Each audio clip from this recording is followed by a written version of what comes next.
matter what you want to do in life, there's always something you can do to get better. But at some point, you have to pull the trigger. You can train for your whole life, but if you never push forward towards what you want to do, it's never going to happen.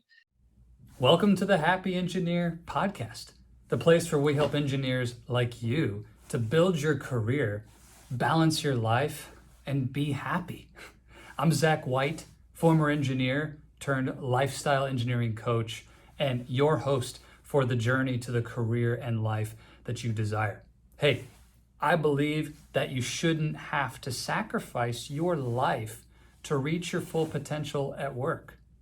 And what we're going to bring you in these conversations and interviews are the strategies, the tools, and the mindsets that are going to allow you to experience both success at work and success at home. Hey, we do the best we can to keep this free from advertisements. Of course, I can't control what YouTube may throw up, but do us a favor and share this podcast with anybody who you think may like it. And don't forget to click the bell and subscribe and get notifications to our YouTube channel and for upcoming releases of the Happy Engineer podcast. I would love your feedback, and even more than that, love your story.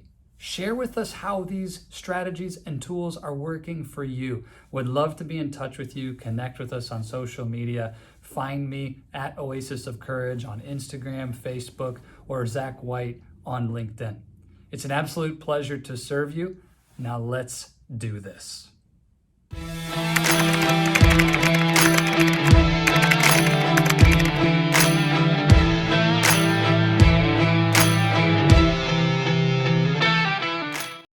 Josiah, awesome to have you here. Welcome to the Happy Engineer podcast. Can't thank you enough for making time today, man.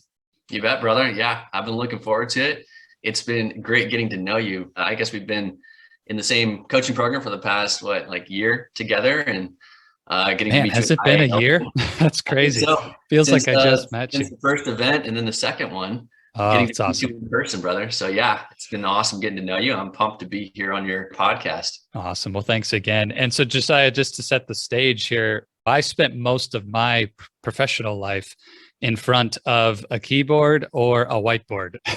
And you have spent the majority of your life in places that may be classified, or you're not even allowed to talk about where you were. Josiah, an ex-Navy SEAL and now trainer and coach of aspiring SEALs. Tell us a little bit about what is a day in the life? What is it really like to be a Navy SEAL?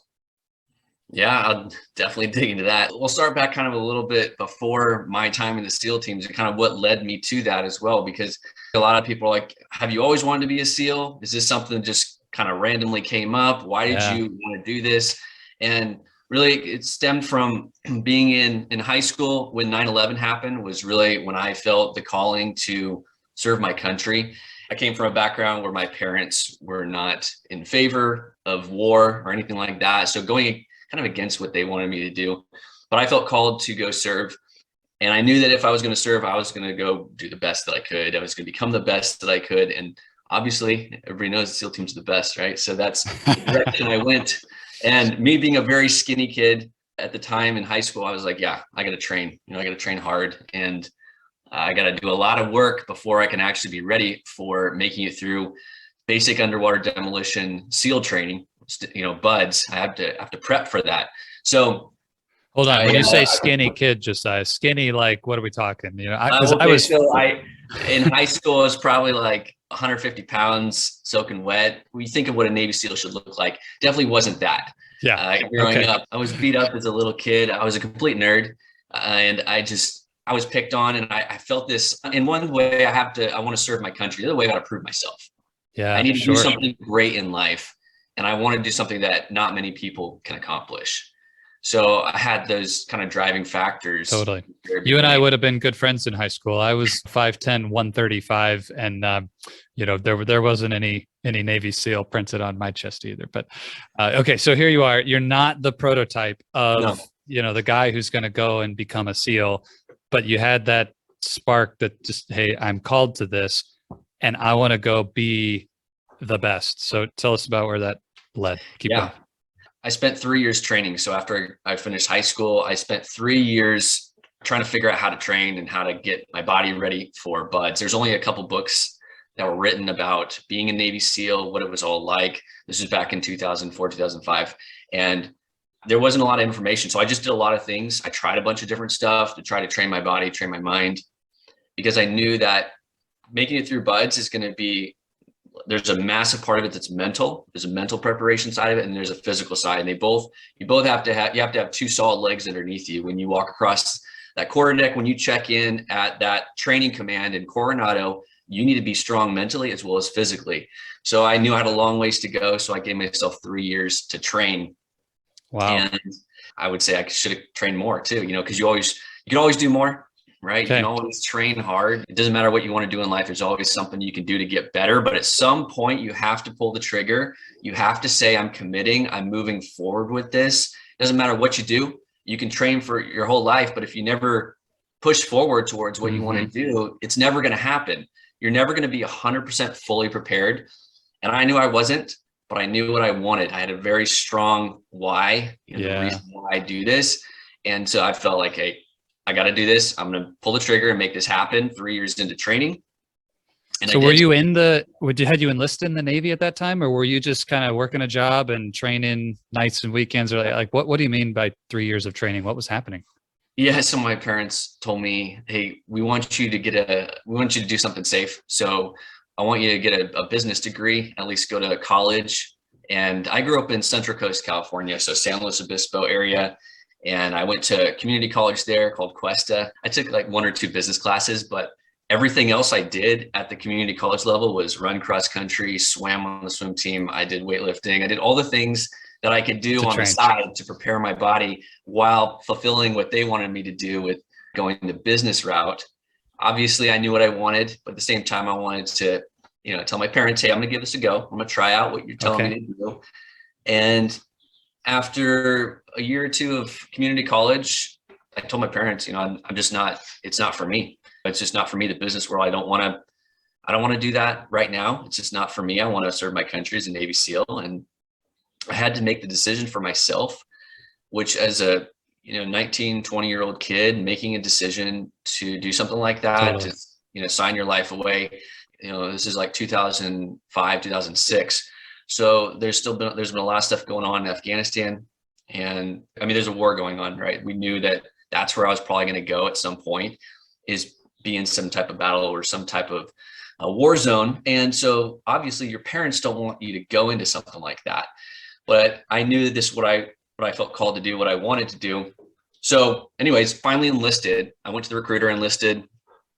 And this is 2005. And I had a little bit of time beforehand, but I knew that this is what I needed to do. I still trained hard all the way up to the last possible second I could. But like I said, at some point you have to pull the trigger and you have to go whether you're 100% ready or not. And so I showed up. I went to BUD/S, or actually I went to boot camp first, which everybody has to go if you're enlisted. Everybody knows that you go through enlisted boot camp in Illinois, and then you show up at BUD/S with a contract if that's the job you get selected for. So showed up here in Coronado and rolled into a class that was a winter hell week. So there's 3 phases of basic underwater demolition training. And when you start, it's kind of random when you do start, because there's a process of going into the military. And then by the time you show up here, you don't know if you're going to get a winter hell week class or a summer class. And the winter classes always have a higher attrition rate. It's just the way that it is, right? The water's colder. The wind is stronger. The waves are higher in the ocean. So more kids drop out during the winter classes. And I ended up getting in a winter class. And it's really, there's a process of going through first phase that you have to think of it this way. It's 6 months of job interview is BUD/S. That's 6 months of job interview. It's not, you're going to show up there and train to be a Navy SEAL, because you don't really learn that much during BUD/S. You learn a little bit about shooting, a little bit of diving, some tactics, but nothing too crazy. It's really, if you think about it, it's a job interview for 6 months. They're figuring out if you have what it takes to be a Navy SEAL during that 6 months. Wow. And that's what you'll see. Attrition rates go from 160 guys, 180 guys that start, and they'll be down to 20 guys at the end of that. Wow. And that's attrition right now. Wow. and it's been consistent that way. So it's a crazy ride when you're there, man. So Josiah, we could talk for days about all the experiences of buds, but can you tell us what for you personally was the most trying experience or moment? If there was any moment that you might have considered dropping out, which we know you didn't, but if like, what was the one that got the closest to that point? Maybe it was still a distance for you before you would have said I'm out, but like where was the point where you got the closest to like, wow, this is tough. There was a few moments. I knew that I had the mental capacity to make it through, but your body at some point will break. Your body at some point will, we'll call it quits. And your legs are going to walk over to the bell and ring out if your mind isn't strong enough, because your body's going to be hurting so bad. You're going to be chafed. You're going to be cold, wet, and sandy. You want to ring out. Your body is done. So your body's going to be asking your mind, why are we staying here? Why are we going through this? Why are we continuing to move on? That happened for me on, I think it was Tuesday night of Hell Week. Most guys have that. It's that you've been up for 48 hours at this point, and your mind starts playing games with you. You're not quite sure what's happening. You're always moving. You're always doing stuff. There's a rotation of instructors. That new rotation comes in every cycle, and so you get a fresh batch of instructors, and then you're just running all the time, running with a boat on your head, running with logs. And I can remember, you'll see your friends that you thought were, well, actually they are stronger than you. A lot of them, you'll be there with studs, right? The best that our country has to offer shows up to buds, the top of the top. And you'll see some of those guys quit. And when that happens, you're like, well, why? Why am I staying here? If this guy just quit, he's the fastest guy in our class. He's mentally strong. He's always fired up, whatever. Yeah. If you want something bad enough, you have to have a good reason why, because there's going to be challenges in life where you're going to have to tap into grit. It's not always going to be easy. And it doesn't matter what you do, whether you want to get a college degree, you want to get that high level job, you want to become a Navy SEAL, you become a doctor, whatever it is that's somewhat challenging, you're going to have to tap into grit at some point, that stick-to-itiveness. If you don't have a good reason why that you're going to go through that fire, whatever it is, staying up late working, or doing internships for, working 10-hour days or more than that, whatever it is, if you don't have grit, yeah, you're not going to be able to make it. And that grit it always taps into your why. And my why had nothing to do with being a Navy SEAL. When I was going through Hell Week, I wasn't thinking about, man, it'd be cool when I jump out of a plane, when I get to shoot guns. I wasn't thinking about that stuff. I was thinking about my grandfather.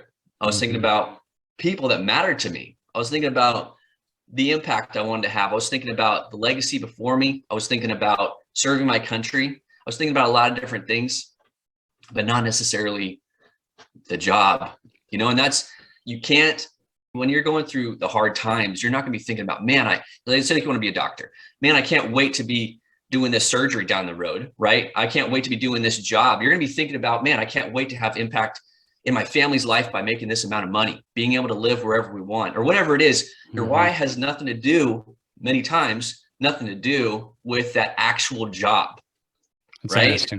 And so if you're always just thinking about the job, you're just, I'm going to go really hard on this. I'm going to go crush this. And the only reason why is because you want that title. Yeah. Then you're probably not going to make it, because your mind is like, it's not that exciting. There's no emotional attachment to it. You have to make sure that you have a strong why. It's so important, because you cannot tap into grit or stick-to-itiveness if you don't have a strong why. It doesn't happen. So you'll see guys that show up to buds are like, oh, I wanted to be a Navy SEAL because it looked cool. I read some books, saw some movies, and then they're over there ringing out. And you're like, bro, what happened? You said you were not going to quit. And like, I just didn't want it bad enough. Yeah. So there you are, wet, sandy, chafed, body says, I'm out. And I like the way you phrase that question. The body asks the mind, why are we still doing this? I don't think, for me as an engineering leader, it's of course ever to that extreme, but I can remember times where you're working long hours, or you're working on a problem that feels like it's beyond your ability to solve, or you don't know what the solution is. It feels blind to you how you're going to move forward from here. And there are those moments where you catch yourself being like, why am I here? What am I doing? So the body asks the mind, you're in that moment. What does it actually look like to say from a place of grit and stick-to-itiveness, but we're staying? Like, just talk to us about kind of crossing the chasm of that. I always bring it back to something that matters to me. So my grandfather, he was in a concentration camp during World War II, and he made it through, and it was an incredible story. I don't have time to share right now, but really his legacy of what he went through and seeing how he took situations that happened there and turned them around and made him better, and how he lost his first wife during World War II, and how he came back and turned everything around, ended up moving his family to Los Angeles and starting over. In any case, seeing what he went through, and when I was going through Hell Week, all I was thinking about, well, this is a volunteer program, and I can keep moving. Like, if he can go through all that, if he can go through all that, then I can keep moving through this. And so for me, it was, you don't go inward with this stuff. You don't go inward. You don't say, I'm just going to dig in deeper and go be stronger for myself, because internally we're all weak. If you think about warriors of any age, of any time period, they have families, they have things that matter to them. But the reason why they become warriors is because they care so much. They care so much about the people that they love. And so they're willing to die for them. They're willing to die for those people that they love. And so, you want to tap into all these characters that you need. So the courage, right? You need to have the determination, all that stuff. It matters nothing if you don't have any love for the people that you care about, right? That's your why, right? The people that you love, something that's so deep to you. So when I was thinking about, my body's breaking right now, I don't know if I should keep moving on. This is just, you're cold, wet, and sandy.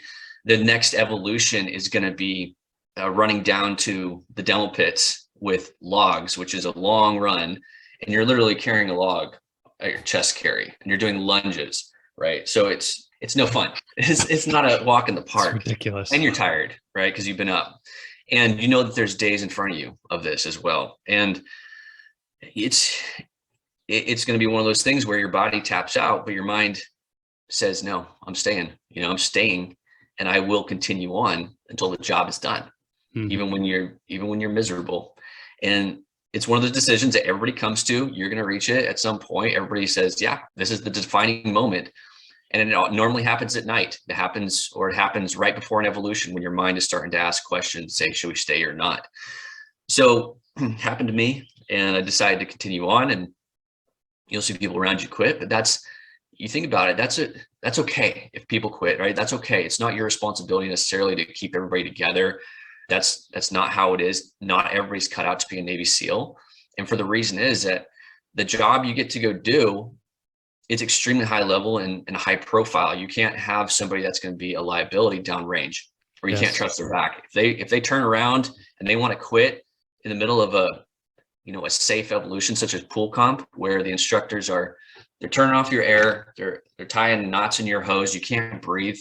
And if you bolt to the surface during that, the instructor staff saying, hey, that kid might not be a good person to have in a SEAL platoon downrange when bullets are actually flying. Right now, in this controlled environment, in a swimming pool, this happens in second phase. So you make it through Hell Week in first phase, you go into second phase. Second phase is all about your mind.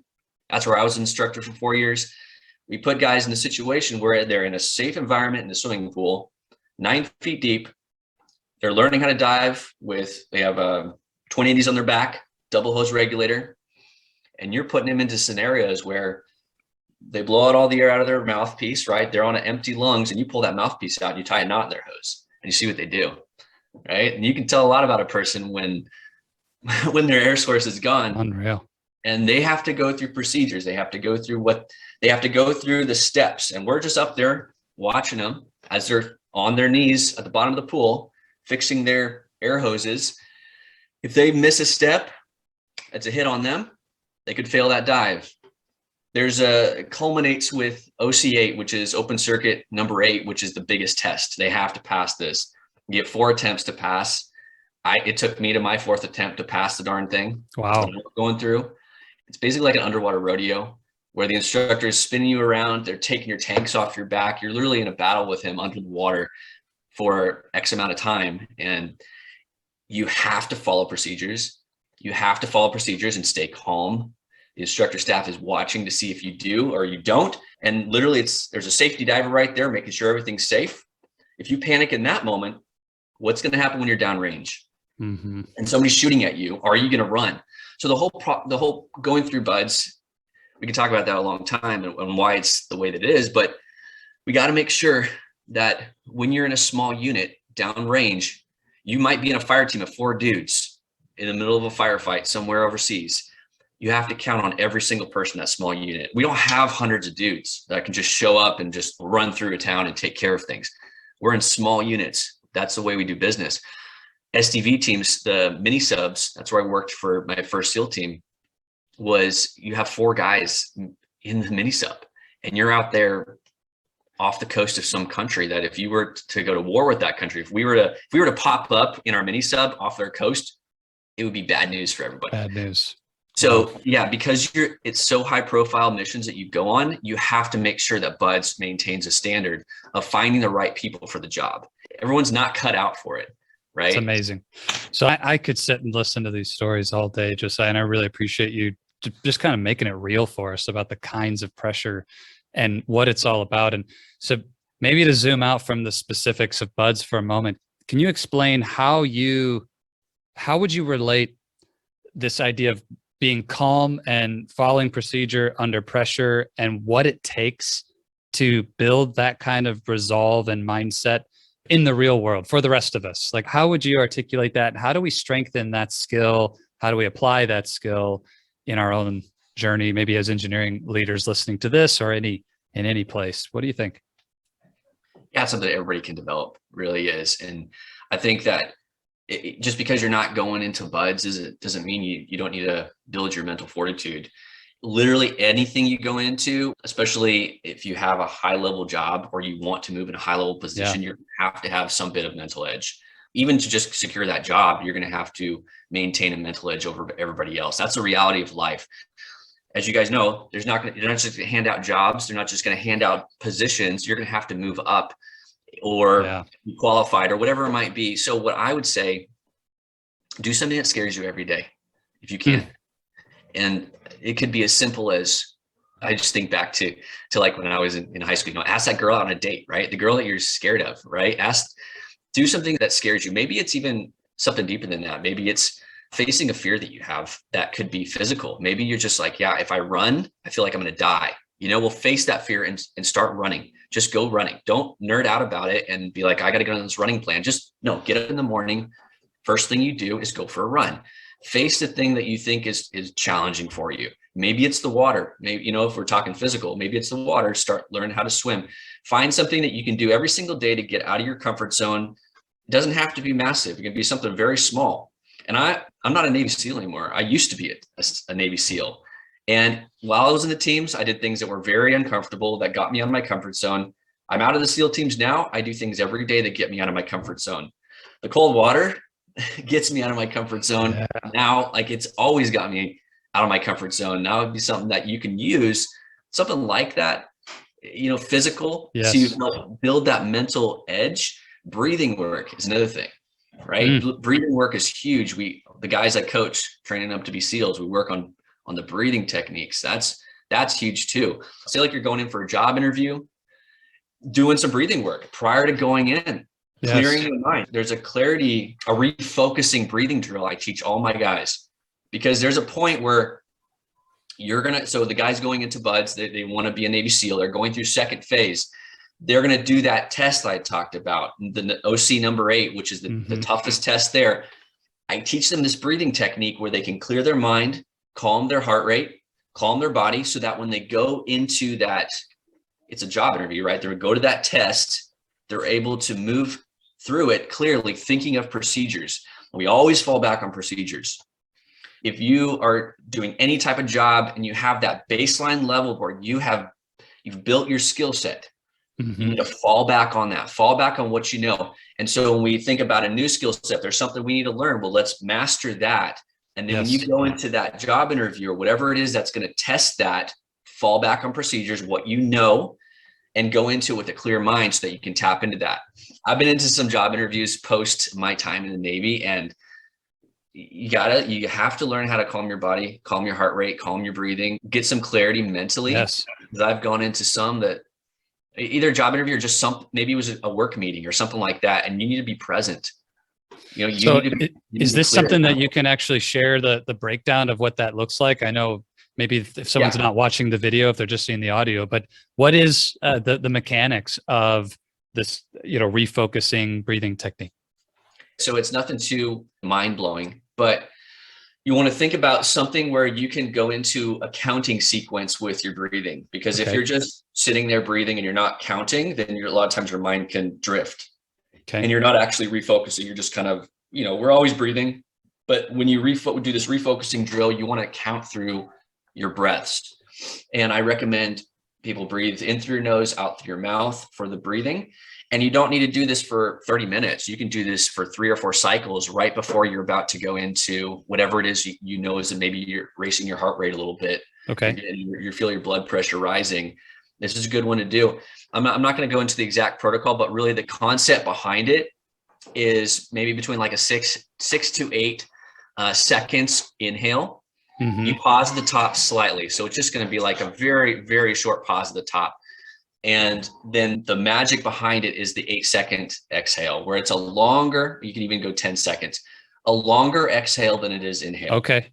Because what's going to tell your body and tell your mind is that there's nothing to worry right now. That fight or flight is leaving me, because normally when it's coming, when we're scared, when there's fear, when there's anxiety, we're shallow breathers, right? We're breathing up in our chest.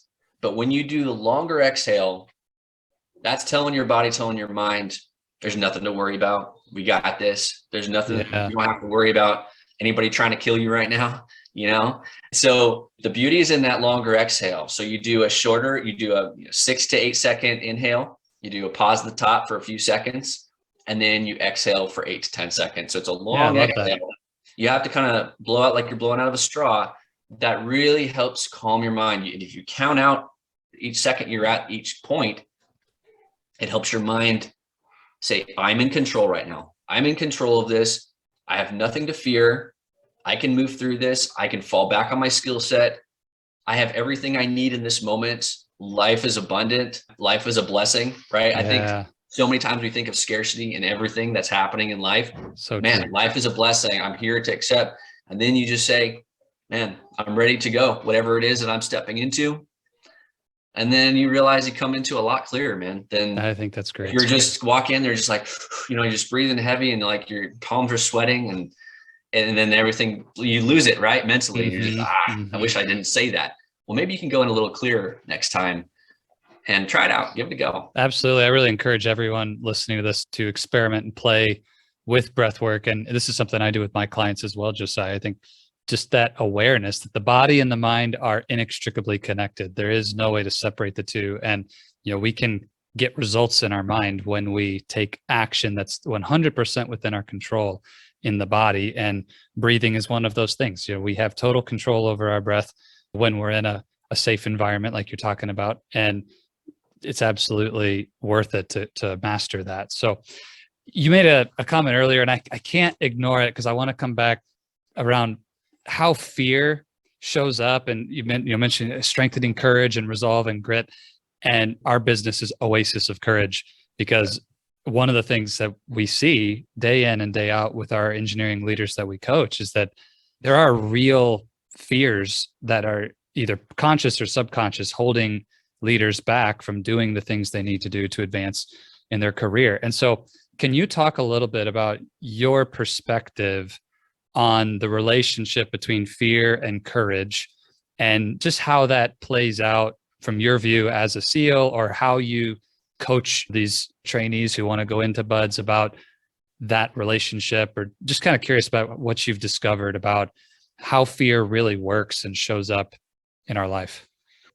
The big thing for me that I try to share with people whenever we're talking about this is that you're always going to feel fear. It doesn't matter whether you want to cut it out or not, or just try to ignore it. You're always going to feel fear in life. This is part of life. We're going to feel it. And some of us just try to just avoid it at all costs. Like, maybe I'm just not going to go and try to become a better version of myself, because if I do that, then I'm going to be uncomfortable. I'm going to have to face fears. And I remember when I jumped out of a plane for the first time, It's scary. I don't know if you've ever jumped out of a plane or I done have not. tandem or anything. I have not. But after your comment about doing something that scares me every day, maybe I need to get that scheduled. I mean, even now, it would scare me if I jumped out of a plane. So literally, you're saving your life. You're committing suicide and saving your life on the way down to the ground. That's skydiving. That's what it is. So I remember the first time I jumped out of a plane, and in the free fall school, when you're going through the pipeline of training, they're training you to become a Navy SEAL. This happens after BUD/S, and you have to jump out. They don't do tandem when you first jump out of a plane. When you're in free fall school, you jump out next to an instructor. So you never go tandem. I've never jumped strapped to an instructor. You have to jump out by yourself. An instructor jumps next to you. So the first time you do it, you're walking to the edge of the door of the plane, and it's open and you feel all the wind. It's very loud and it's insane. And you're like, holy mackerel, what am I doing? Maybe I'll turn back. You'll see kids that they walk to the edge and they decide it's not for them. It's a scary moment because it's probably the biggest fear is of heights, right? Jumping out of a plane. You are jumping out and saving your life on the way down. So the first time I felt that massive amount of fear, it was a bit unnerving because I had never felt that intensity before. But at the same time, I knew that I had to move forward through fear, right? Because we're going to feel that fear. But on the other side of that, is going to be this exhilaration that you've never experienced anywhere else. And you have a bit of trust as well, trust in your instructor, trust in your abilities to save yourself as you pull that ripcord on the parachute, right? But you have to move forward through it. You have to. And in order to make that happen, you're going to have to lean into it. And it's going to be very uncomfortable many times. I mean, even right now, if I were to go do it, I'd be feeling some fear as well. And so when you think about having courage, you're going to have it, but it's not going to take away the fear many times. And then over time, if you do that over and over, that fear is completely gone. And many times it's completely gone, depending on what you're doing. And it turns it around. You actually have a lot of enjoyment in it. Before you know it, you're jumping out of planes, enjoying it. So hopefully that kind of helps a little bit, but there's a huge, it's all about belief too, all about belief. All about belief. I think that's a huge exclamation point on that entire arc. And so what stood out to me, and I totally agree with you on this, is that the fear doesn't go away, but as your courage strengthens through the reps, the first time you jump out of the plane, but then the second time you already have the belief because you've survived it once. Now you understand, what's on the other side. Maybe that exhilaration when the ripcord did pull and you felt the parachute catch, you're like, oh man, there's something great on the other end of this. So it's like that fear's still there, but your ability to face it just strengthens and strengthens and strengthens, and your courage is growing. And eventually your courage and belief in this is so high that you're looking down at that fear and like, this isn't even a big deal anymore, and it's time to tackle something else or something bigger. And that's the same thing in our careers. I don't want to do any public speaking. I don't want to present from the front of the room. I'm scared to go talk to the vice president because what if I screw this up or I say the wrong thing or I look stupid? And that first time is terrifying, but then you don't die. Maybe you even get some good feedback. And then it's like, okay, that wasn't so bad. And the next time you stand up, it's still scary. But then 100 times later, it's like, yeah, it's talking to the VP. Who cares? I do that all the time. It's not a big deal. Yeah, exactly. There's that progression. And I think you can start small too. I think some people think I need to do something massively fearful and in order to overcome this. It's a muscle memory thing. The more you do it, the more you face your fear. That's why we talk about doing something uncomfortable every day, or maybe the most uncomfortable thing of the day. Try to do that early on in the day, so you have the rest of the day as where it's all downhill from there, basically. Where maybe you have to make a phone call and it's a difficult one to make, or you're going to ask for a raise or whatever it is. Well, maybe try to make that on earlier in the day so that you knock it out and you do that.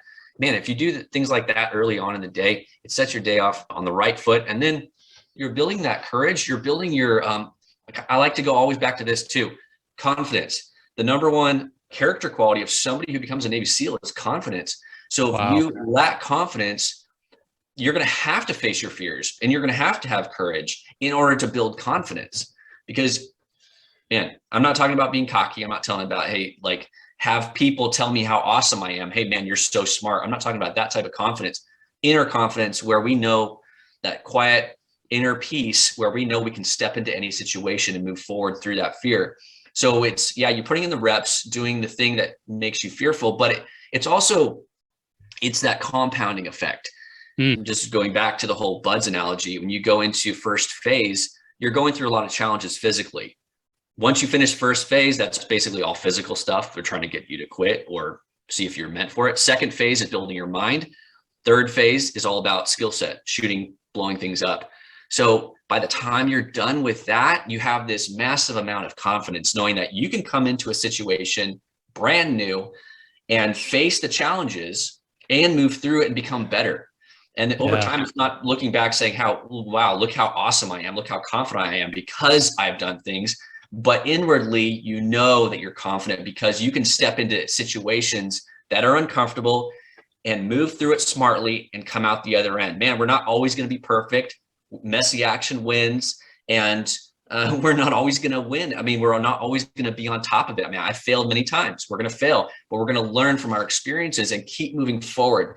And we have to keep moving forward because if you stop at that point of fear, you stop at that point of failure, it's going to be a huge mental roadblock for you later on in life. I love the parallels of what it takes to be a SEAL. You know, if you possess those same qualities in engineering as a leader, you are going to experience tremendous success. I mean, it's just awesome. So Josiah, there's so many questions and things I'd love to dig into, and I'm sure you got thousands of stories, but I also want to be respectful of your time and land the plane here, so to speak, or jump out of the plane. Let's pull the ripcord on our way down. And I always land in the same place. And I'm excited to hear your perspective on this question. And, you know, you're a coach now, you've got your own business and you're helping these guys get prepped for what is going to be the toughest tests of their life.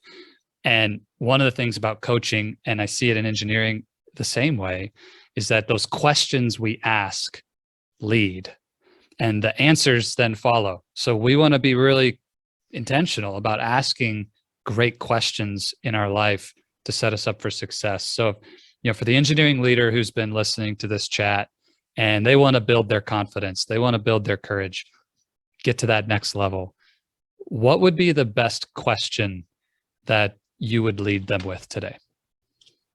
Now, everybody is different, but I think we all want happiness, you know, deep down, whether it's you want to build a business, you want to become the next level, you want to become a manager, you want to become whatever it is. I think we want happiness. So ask yourself what it is that's going to make you happy at the end of the day. As far as we know, we only live this life one time. So I would say, Matt, what makes you happy? What makes you come alive? You have to commit 100% to what it is you want to do in life. You can't come in 80%, 90% even. You have to go in 100% all in. That's a reality of something that's challenging in life. So if you're going to go 100% committed, is that thing going to make you happy if you accomplish it? Sometimes, and I've done this too, I got a master's degree in cybersecurity after I got out of the military. I was like, that's the future. This is a few years ago. I was like, that's the future. I know I can get out of the military and get a solid job. I got out, finished a master's degree in cybersecurity. I hate cybersecurity. I hate computers. You know what I mean? So I did something against that whole principle. Yeah. It wasn't going to make me happy. In the background, I was like, I just want to help guys become Navy SEALs. I just want to help guys become elite performers. But in my mind, I was saying, hey, this degree is going to help you make money and just have prestige and all that. I don't even tell people I have a cybersecurity master's degree anymore because it's irrelevant to me. It's not anything I'm ever going to go into as far as I know, right? I don't know where it's going to maybe circle back around at some point in life. However, I would ask whoever I'm talking to, what makes you happy? What makes you come alive? Because if you're not following that, then stop, right? And I'm not saying maybe it's not the job necessarily, but what that job might bring, is that going to make you happiness? Mm-hmm. Maybe it's, if you get that next level job position, you're going to have more time with your family because you can work remotely, or maybe it's, you're going to make more money so you can buy that house you've always wanted to buy. Whatever it is, just figure out what it is that's going to make you happy and what makes you come alive. I think also, this is kind of a separate topic, but leadership, if you just want to move up the ladder, and that's kind of how progression works, especially in the military. It's like you spend X amount of time in the military, you probably are going to move up the ladder, become a leader, whether you're meant to be a leader or not, whether you're a good leader or not, you're going to move into a leadership position. If So like you're in a job position right now and you want to move up the rank, you want to move up the ladder. If that next level is going to be more travel for you, where you're away from your family, or that next level for you is going to mean something that doesn't sound very good to you, that you know internally is going to go against your core values of the type of person you are, then maybe you need to reevaluate. It could mean an entirely new job and altogether, where you just say, you call it quits from this job potentially and move to a different one if it's a better alignment for you. So just think outside the box a little bit. Go back to that question: what makes you happy? What makes you come alive? And that's what you should follow. Because every time I've gone against that, it's been a mess. To be honest. Yeah, And I know. it's not the way to go, in my opinion. I know what you're saying. And a lot of our clients have experienced that too, where they follow the blueprint laid out for them by HR or the company or their mentor or their parents or whatever. And then they get to that point where they're looking back saying, I don't even like where I'm at here. Now, to Josiah's point, maybe that doesn't mean you quit your job today and run away from it, but get serious about answering that question. What is it for you that can take you towards that ultimate fulfillment and happiness, man? I love that. Josiah, if somebody wants to, maybe they got a friend who wants to be a SEAL, or maybe they're, hearing this and it's interesting to them, but at a minimum to follow your work and just to see the impact that you're having on the lives of these young men and get connected with you if they want to discover more, where can people hang out with Josiah? Yeah. So I'm on Instagram and I have so it's the Warrior Calling on Instagram. I have Facebook, but really the best place to reach me is either Instagram or my website, thewarriorcalling.com. And there's a spot if you want to reach out, there's a contact button there and you can reach out. We can start chatting. If you have somebody that's interested in becoming a Navy SEAL, man, we got the best program around. We'll get them trained up. They're not going to like it, but it's going to get them where they need to be. I'm friends with Josiah. I just can't speak highly enough of the incredible work that they're doing. And of course, the majority of the people listening to this and my clients are not on the track to become SEALs, but maybe you know someone who is, or if you just want to discover more about the mindset and really what it takes as a way to light that fire in your own life, you won't regret connecting with Josiah. And if your neighbor or somebody you know does want to be a SEAL, please honor him by making that connection, because they will absolutely increase their likelihood of success by working with this man. So Josiah, thanks again a ton for your time today. Super inspiring, and appreciate your service to our country and just everything that you've done. It's been a pleasure. Hello, my friend. Zach White here again. And I wanted to let you know that's all we've got for this episode of the Happy Engineer podcast. Thank you so much for investing your time with me today. It is an absolute pleasure to be able to bring you this content. Just as a reminder, it would be amazing if you would subscribe and share this episode with any other engineers you know who may benefit from this. And if you're like me, I hope that you'll take some notes and, more importantly, take action. In our audio version of the podcast on Apple Podcasts and any place that you go to find podcasts, there's a little more content from me about this episode in the debrief. If you really want to hear about how to put this into action, I'd encourage you to go grab that. But thank you for joining us for the video version of our interview today. And again, can't thank you enough for helping us to get the word out about the Happy Engineer podcast and what we're doing. If there's any way we can serve you, would love to do that. Go find us at oasisofcourage.com or reach out to me on social media at Oasis of Courage. And don't forget again to subscribe and click the bell to have notifications of upcoming releases of new episodes of the podcast. As always, I want to leave you with this. If you stay in your comfort zone, you're not going to grow. So let's crush comfort, create courage, and let's do this.